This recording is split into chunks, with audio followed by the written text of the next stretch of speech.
오늘 주시는 하나님의 말씀은 구약성경 민수기 3장 말씀입니다. 민수기 3장 구약성경 196쪽에 있습니다. 민수기 3장 1절에서 13절 말씀까지 1절에서 13절 말씀까지 한 절씩 교독하시겠습니다. 제가 먼저 3장 1절 말씀을 읽겠습니다.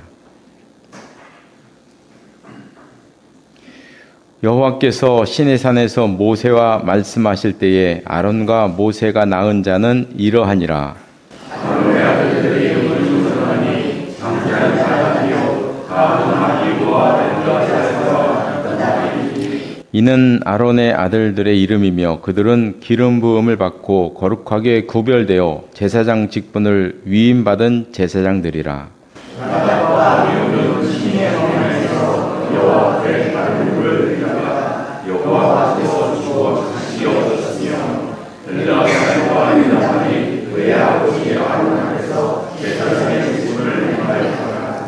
여호와께서 또 모세에게 말씀하여 이르시되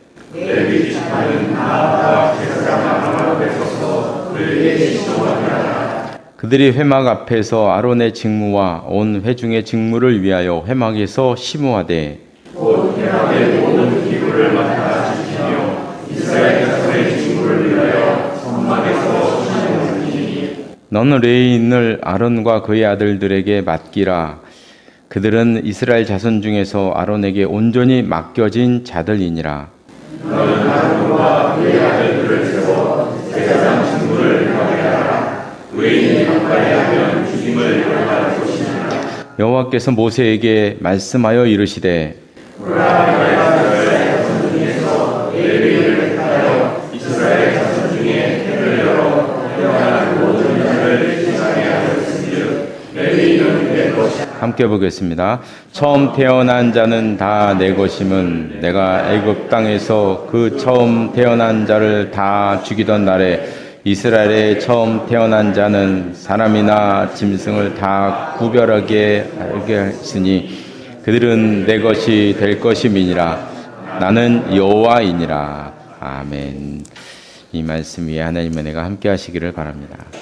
오늘 본문은 레위 지파에 관한 말씀입니다. 레위 지파는 아시는 것처럼 이스라엘의 그 성막을 지키는 그 성막의 모든 도구를 지키는 그런 책임을 지는 지파입니다. 레위인이 선택된 이유는 출애굽기 32장에 나오는데요. 출애굽기 32장 6절에 보면 아론이 그들의 손에서 금고리를 받아 송아지 형상을 만들었다는 말씀이 나옵니다. 이때는 이제 모세가 시내산에 올라가서 하나님으로부터 십계명 돌판을 받을 때인데요. 이스라엘 백성들이 생각하는 것보다 모세가 너무 늦게 내려오는 거예요. 너무 늦게 내려옵니다. 그러니까 백성들은 혹시 모세가 죽었나 염려가 되는 그 지경까지 이르게 되었습니다. 그러니까 백성들이 아론을 막 설득해서 모세가 없으니 우리에게 하나님을 만들어 달라는 거죠. 그래서 어쩔 수 없이 이제 금송아지를 하나 만들었습니다. 그러니까 이제 모세가 내려와서 보고 너무나 분노해서 가지고 내려왔던 십계명 돌판을 막 던져서 깨트리고 그랬잖아요. 그런 일이 있었는데 그때 깨트린 다음에 모세가 백성들에게 이런 얘기를 합니다. 누구든지 여호와 편에 있는 자는 내게로 나오라. 백성들에게 얘기했을 때 레위 지파 사람들이 다 모여서 모세에게 나왔습니다. 그러니까 이 사건을 계기로 해서 하나님의 성막, 거룩한 성막을 지킬 자격이 있는 지파가 누구냐? 물론 다 죄인이지만 바로 레위 지파다. 레위 지파가 선택된 데는 이런 사건적인 배경이 있습니다. 그래서 오늘 본문 읽지 않았지만 15절에 보면 이 레위 자손을 계수하는 데는 다른 지파들과 좀 달랐어요. 그래서 레위 자손들은 1개월 이상 된 남자를 계수를 했습니다. 다른 지파들은 다 20세 이상 된 남자를 셌어요. 근데 레위 지파는 1개월 이상 된 남자를 셉니다. 왜냐하면 레위 지파는 군대와는 군인으로 갈 사람들이 아니니까 군인에서 제외됐죠. 그래서 군인의 숫자를 셀 필요가 없기 때문에 1개월 된 남자를 그렇게 셌습니다. 그리고 3장 마지막에 보면 또 재밌는 규정이 나오는데요. 우리가 읽지 않았지만 41절에 보면 이런 말씀이 나와요. 나는 여호와라. 이스라엘 자손 중 모든 처음 태어난 자 대신에 레위인을 내게 돌려라. 또 이스라엘 자손의 가축 중 모든 처음 태어난 것에 대신에 레위인의 가축을 내게 돌려라. 이런 말씀이 나옵니다. 이 말씀이 또 나와요. 45절에 보면 이스라엘 자손 중 모든 처음 태어난 자 대신에 레위인을 취해라. 이런 말씀이 나옵니다. 이 말씀도 좀 배경을 알아야 될 말씀인데요. 출애굽기 13장 1절 2절에 보면 이런 말씀이 나와요. 이스라엘 자손 중에서 사람이나 짐승을 막론하고 처음 난 모든 것은 다 거룩히 구별하여 내게 돌려라. 이것은 내 것이다. 그러니까 사람 중에 장자나 가축 중에 첫 새끼는 하나님의 것이다. 하나님께 돌려라. 이런 말씀이 나옵니다. 이 말씀의 배경이 된 것은 이제 그 애굽에서 있었던 10가지 재앙 중에 10번째 재앙 때문에 그런데요. 10번째 재앙 때 애굽의 장자들은 다 죽었고 이스라엘 장자들과 이스라엘 그 가축들은 다 살아남았거든요. 그러니까 하나님께서 그 사건을 계기로 장자는 하나님께서 보살펴 주신, 하나님께서 살려주신 하나님의 것이라는 거예요. 장자는 다 하나님의 것입니다. 그리고 가축의 첫 새끼도 전부 다 하나님의 것입니다.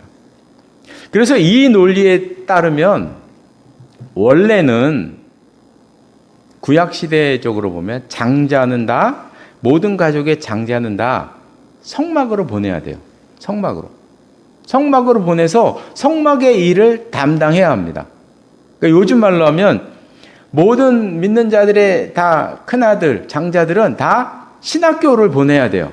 다 보내야 됩니다. 요즘 말로 하면. 그래서 사역자를 선교사를 되든지 목사가 되든지 이렇게 해야 돼요. 그래서 예전에 우리 어른들은 그런 생각을 늘 했어요. 집안에 장자는 신학교 보내야 되는 게 아니라 이 믿음 좋고 이렇게 뿌리가 깊은 가정에서는 그런 생각을 늘 했었어요. 해서 아들이 여럿 있으면 아들 하나는 신학교 보내야 하는 거 아니야? 이런 얘기. 그래서 요즘도 가끔 해요. 그래서 저희 아들이 셋이잖아요. 그러니까 늘 살짝 물어보는 분이 있어요. 아들 셋 중에 하나 신학교 보내야 되는 거 아니야? 이렇게. 이런 이제 관념들이 있는 게 요 사건 때문에 그런 것이죠. 장자는 사실 장자가 성막을 지키는 것이 원래는 맞는 것입니다. 그런데 오늘 본문 민수기 말씀에서 하시는 말씀은 그 장자를 대신해서 레위 지파를 뽑아서 장자 대신에 성막을 지키게 하겠다는 거예요. 마땅히 장자가 지켜야 하지만 장자 대신에 레위인을 대신 성막 지키게 하겠다. 근데 그 40절 이후에 보면요. 이 본문을 철저하게 이 규정을 지켜요. 그래서 한번 보면요. 43절에 보면 이스라엘의 장자 수를 기록해요. 1개월 이상으로 계수된 처음 태어난 남자의 총계는 22,273명이에요. 그런데 이제 레위인의 숫자는 39절 끝에 보면요. 이런 말씀이 나요. 한번 39절 제가 읽어볼까요? 모세와 아론이 여호와의 명령을 따라 레위인을 각 종족대로 계수한 즉 1개월 이상 된 남자는 모두 22,000명이라. 자, 그럼 여기를 한번 보시면요.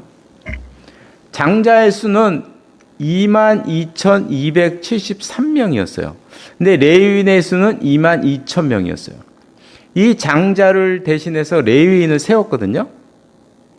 근데 22,273명 중에 레위인이 22,000명이니까 1대1로 대응을 하면 장자 대신 레위인을 삼았으니까 1대1로 대응하면 장자 수가 한데 22,000명만 대신하게 되는 거예요. 273명이 남았어요. 그죠? 네. 지금 철저하게 계산해 이걸요. 하나님의 것이라는 걸 철저하게 계산해서 하나님께 돌리는 거예요, 지금요. 273명이 남았어요. 레위인 대신할 사람이 없어요. 이거 어떻게 했느냐? 모자란 273명을 속전으로, 요즘은 헌금으로 대신합니다. 헌금으로 대신하는데 각 5세겔씩. 얘 273명이니까 각 5세겔 곱하면 1365세겔이 나옵니다. 그래서 다른 지파들 가운데 1365세겔을 거두어서 273명 속전으로 레위인을 대신 세운다는 의미로 이걸 거둬서 아론과 그 아들들, 제사장들에게 줘서 그 성막을 위해 사용하도록 그렇게 이야기를 하게 되었습니다. 철저하게 하죠. 그래서 우리는 여기서 이제 이 사건에서 이런 생각을 한번 해볼 수가 있어요. 왜 하나님께서 이렇게 철저하게 장자들을 원하셨나? 이유가 무엇인가? 왜 이렇게 철저하게 모든 사람을 이렇게 대신 속해야 했나? 이 의도가 무엇인가를 우리가 한번 볼 필요가 있어요. 그럼 이거는 이런 생각을 한번 해보면요. 만약에 우리 집안에, 우리 성도님들 집안에 큰아들을 군대 보냈다고 생각해 보세요. 뭐 아들뿐만 아니고 딸들을 시집 보냈다고 생각해 보시고요. 아니면 자녀들을 유학 보냈다고 생각을 해보세요. 그러면 그날부터 무슨 생각을 하겠습니까? 모든 생각이 다 군대 간 아들, 시집 간 딸, 유학 간 자녀들에게 집중할 겁니다. 그건 당연한 거죠. 그죠? 당연히 그렇게 음식을 먹을 때마다, 좋은 음식을 볼 때마다 우리 아들은 짬밥을 먹고 있는데, 고생하는데, 개고생하고 있는데, 철조망을 기어다니고 있는데, 이건 내가 먹어도 되나? 이런 생각. 명절이 될 때마다, 유학 간 우리 아이들 지금 뭐 먹고 있나? 유학 간 그 나라 안전한가? 항상 생각은 다 글로 가 있을 거란 말이죠. 당연히 글로 가 있을 수밖에 없는 것입니다. 그러니까 장자가 하나님의 것이라는 이 말씀은 하나님께 집중하라는 것입니다. 하나님께 집중하라. 장자들을 다 정말로 실제로 장자들이 다 성막에 가서 일한다고 생각해보세요. 그럼 어떻게 생각하겠어요? 다 사람들은 모든 생각이 다 글로 가는 거죠. 성막에 가는 거예요. 자연스럽게. 그런 생각을 가지라는 것입니다. 하나님께 두라, 너희 생각을. 근데 이 사건은 이제 예수님의 십자가 사건으로 바뀌죠. 우리 모두는 예수님께서 속량하셨어요. 값을 주고 사신 거예요. 구약 표현에 의하면 속전을 주고 사신 거예요. 우리를 다 사셨어요. 그러니까 구약 시대에는 장자를 살리셔서 장자를 드리게 했잖아요. 근데 신약 시대에 와서는 믿는 모든 사람들을 다 사셨어요. 그러니까 우리가 다 레위인이 된 것입니다. 영적 레위인이 다 된 거예요. 우리가 다 레위인이 됐어요. 그러면 우리가 다 레위인처럼 다 드려졌는데 한 사람도 빠짐없이 다, 예전에는 장자만 드린다. 지금은 모든 사람이 다, 모든 신앙인은 그렇단 말이죠. 그러면 이 말이 뭐냐? 이 말은 우리가 다 그럼 신학교에 가야 되느냐? 그런 의미가 아닌 거죠. 예수님께서 말씀하신 것처럼 소금과 빛으로 살아라. 사실 예수님께서 소금과 빛으로 살아라는 이 말씀은 대단히 중요한 말씀이에요. 이거는 믿는 모든 사람들의 정체성에 관해서 말씀하고 있는 거예요. 우리 믿는 사람의 그 정체성이 신분이 무엇이고 정체성이 뭐냐, 가치가 무엇이냐, 딱 한마디로 얘기하신 거예요. 그건 소금과 빛입니다. 레위인처럼 살아야 되는 게 뭐냐? 소금과 빛처럼 살아야 됩니다. 그래서 어떤 분들은 이 소금과 빛이라는 이 말씀을 진짜 레위 지파로 이렇게 해석을 해요. 아마 예수님께서 레위 지파를 생각해서 그랬을 것이라고 이렇게 얘기해요. 왜냐하면 한번 이 그림을 보시면 이스라엘 민족이 땅을 분할을 받을 때 각 지파별로 땅을 유다 지파, 르우벤 지파, 갓 지파, 므낫세, 아셀 지파, 납달리 지파, 므낫세 지파 여기, 에브라임 지파, 베냐민 지파 다 지파별로 땅을 받았잖아요. 근데 레위 지파는 자기 땅을 못 받았어요. 받지 않았어요. 그럼 어떻게 줬느냐? 12지파 속에 다 들어가서 므낫세 지파에서 2성읍, 갓 지파에서 4성읍, 르우벤 지파에서 4성읍, 유다 지파는 크니까 8성읍, 베냐민 지파에서 4성읍, 이렇게 각 지파에서 몇 성읍씩 이렇게 받아서 거기 들어가서 사는 거예요. 레위 지파 입장에서 보면 레위 지파 한 지파가 12조각 산산조각이 나서 다 그냥 각 지파의 속에 스며들어가서 살게 되는 거예요. 자기 지파가 사라진 것입니다. 없어진 거예요. 소금은 녹아서 들어가야 짠맛이 납니다. 소금이 녹아서 들어가서 짠맛 내는 게 그럼 도대체 우리는 어떻게 하라는 것이냐? 이게 알려주고 있는 거예요. 레위 지파가. 우리는 세상 속에 흩어져서 그들 속에 녹아져서 살아야 한다. 이게 소금의 의미입니다. 우리가 소금이라는데 소금의 짠맛을 우리가 어떻게 내느냐? 그 방법이 뭐냐? 레위 지파가 알려준 거예요. 레위 지파가.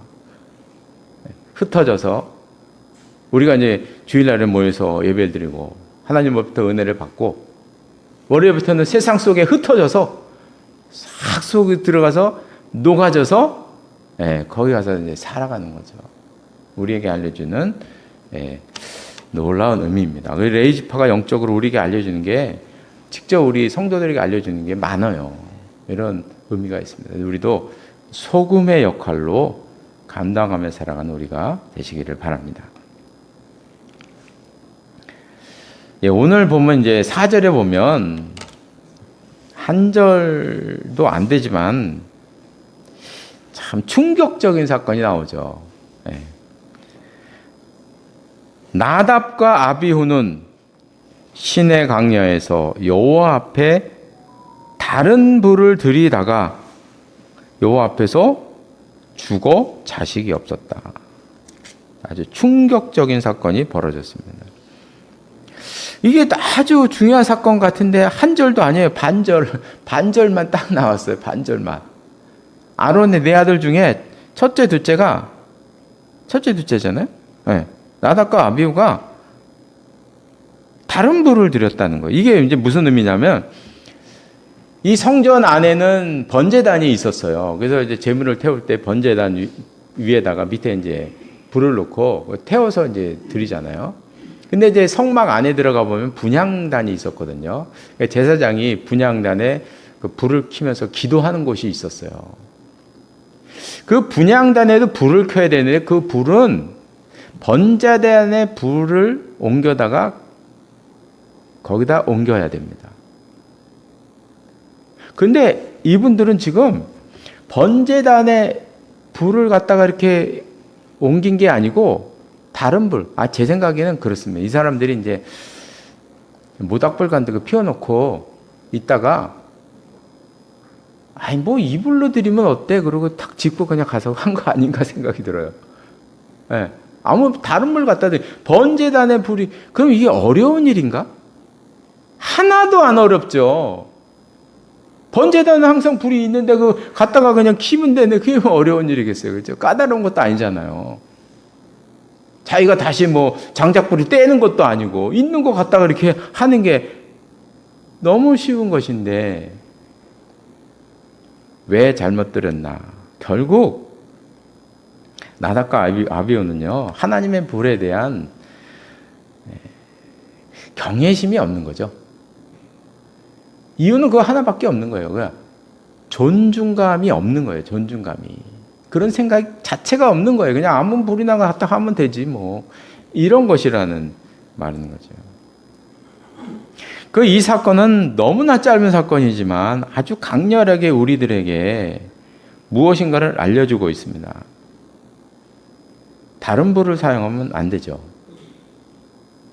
그래서 항상 신앙은, 항상 저도 느끼지만, 매번 말씀드리지만, 신앙은 뭐 기도 많이 해서 능력 생기는 것도 아니고요. 뭐 성경 많이 한다고 능력 생기는 것도 아니고요. 찬양 많이 부른다고 능력 생기는 게 아니에요. 진짜 신앙의 힘은요, 순수함에서 옵니다. 전 진짜 많이 느껴요.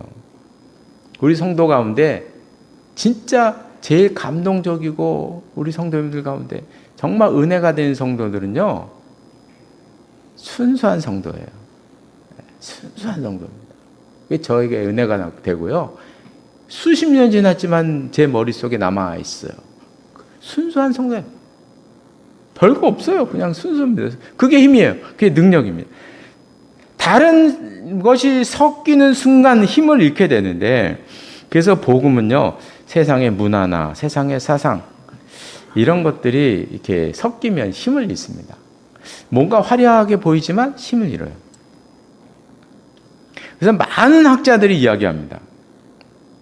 현대교회가 변질에서 힘을 잃는 이유는 딱 한 가지로 얘기를 해요. 세속주의가 교회에 들어왔기 때문이다. 세속주의가 들어왔다. 맨 처음에 유럽교회에 세속주의가 들어왔고요. 유럽교회 다 힘을 잃잖아요. 그 다음에 이제 미국 교회도 세속주의에 들어왔고요. 겉은 화려하고 엄청난데, 뭐 이제는 뭐가 이제 없어지고 있잖아요.